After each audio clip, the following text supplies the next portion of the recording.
चोपड़ा में पश्चिम Bengal pharmaceuticals saline factory खोलने की मांग को लेकर बीडीओ के पास पहुंचे मजदूर। बुधवार को मजदूरों ने चोपड़ा के बीडीओ से मिलकर सलाइन कारखाना खोलने की मांग की।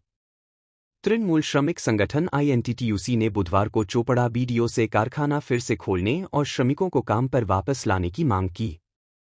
बुधवार को तृणमूल कांग्रेस के श्रमिक संगठन आईएनटीटीयूसी सोनापुर क्षेत्रीय कमेटी के क्षेत्रीय अध्यक्ष मोहम्मद हिदायतुल्लाह मजदूरों के साथ चोपड़ा बीडीओ कार्यालय में उपस्थित हुए।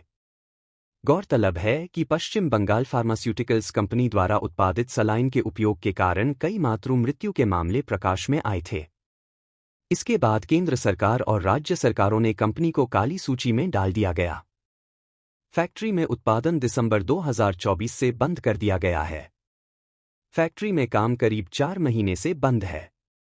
परिणामस्वरूप लगभग 300 श्रमिकों को अत्यधिक समस्याओं का सामना करना पड़ा है। काम फिर से शुरू न होने के कारण श्रमिकों को अत्यधिक वित्तीय समस्याओं का सामना करना पड़ रहा है। इसलिए बुधवार को मजदूर फैक्ट्री खोलने की मांग को लेकर चोपड़ा बीडीओ के पास पहुंचे। हालांकि चोपड़ा के बीडीओ समीर मंडल ने आश्वासन दिया है कि मामले की सूचना उच्च अधिकारियों को दी जाएगी। আজকে আমাদের শ্রমিক সংগঠন থেকে আমরা আবার পুনরায় বিডিও সাহেব মহাশয়কে আমরা জানালাম যে কাজের তাগিদে আমরা আজকে আসলাম। গত 2024-এর আমাদের 10 ডিসেম্বর থেকে আমাদের স্যালাইন ফ্যাক্টরি বন্ধ থাকাকালীন 4 মাস হতে চললো। আমরা বিডিও সাহেবকে আমরা 24/1/2025 সালে আমরা একটা কাজের তাগিদের জন্য আমরা রিমাইন্ডার দিয়েছিলাম। আজকে আবার আমরা পুনরায় ওনার কাছে আসে দ্বারস্থ হলাম। আমাদের শ্রমিকগুলা কী করে খাবে? এই যে 4 মাস থেকে বন্ধ স্যালাইন ফ্যাক্টরি কী কারণবশত 4 মাস থেকে বন্ধ আছে সেটা ক্লিন চিট অফ হয়ে গেছে, কিন্তু লেবারগুলো এখনও কাজ বন্ধ থাকাকালীন এখন লেবারগুলো তো মারা যাবে না খেয়ে। তো আমরা বিডিও সাহেবের কাছে দ্বারস্থ হলাম আজকে আমাদের লেবারদের জন্য কাজের ব্যবস্থা সুরাহা করুক, না হলে আমরা 20 তারিখের পর আমাদের সংগঠন থেকে আমরা আবার বৃহত্তর আন্দোলনে নামব। কত শ্রমিক রয়েছে ওখানে? আমাদের ওখানে 300 শ্রমিক আমাদের পিএফের আওতায় আছে। 400 শ্রমিক মানে এক একটা শ্রমিকের একটা করে ফ্যামিলি, মানে আমাদের ধরে নাও 500 ফ্যামিলি ওখানে আছে। এই 500 ফ্যামিলি আজকে না খেয়ে মরছে। এর জন্য দায়ী কে নেবে? বিডিও সাহেব কি আশ্বাস দিলেন? দিল যে উনি উপর লেভেল দেখবে, আমরাও দেখছি। এভাবে তো আর মানুষ তো একদিন 2 দিন আলাদা কথা, এক সপ্তাহ আলাদা কথা, কিন্তু 4 মাস হতে চললো, মানুষ এখন না খেয়ে মরছে। আচ্ছা, কার পক্ষ থেকে জানানো হলো?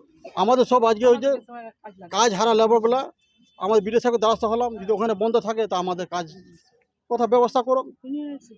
ইউনিয়নের থ্রু থেকে আমরা আসি। আপনার নাম? আমার নাম এমডি হিদায়তুল্লাহ, আমি সোনাপুর অঞ্চলের আইএনটিটিসির অঞ্চল সভাপতি। আমাদের দাবি হলো একটাই, যে আমাদের কারখানা বন্ধ করা হয়েছে গত ডিসেম্বর 11 তারিখ থেকে, এখনও অবধি বন্ধ করা হয়েছে। এবার আমরা এর আগেও আসছি এখানে ভিডিওতে জানাইতে আমাদের সমস্যা। আজকে আবার আমরা এসেছি সমস্ত লেবার মিলে এখানে।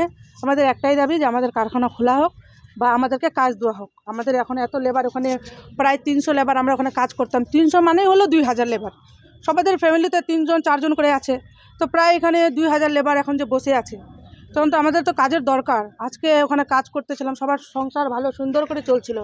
এখন যে কারখানা বন্ধ আছে, সবার কত সমস্যা এখন। তো আমাদের উদ্দেশ্যই হলো যে আমাদের কাজ চাই এখন। লেবারদেরকে, সকল লেবার এখানে এসেছে, সবাদের কাছে জানতে পারেন যে আমাদের কাজের দরকার। আপনার নাম? আমার নাম হলো নুরিশা খাতুন।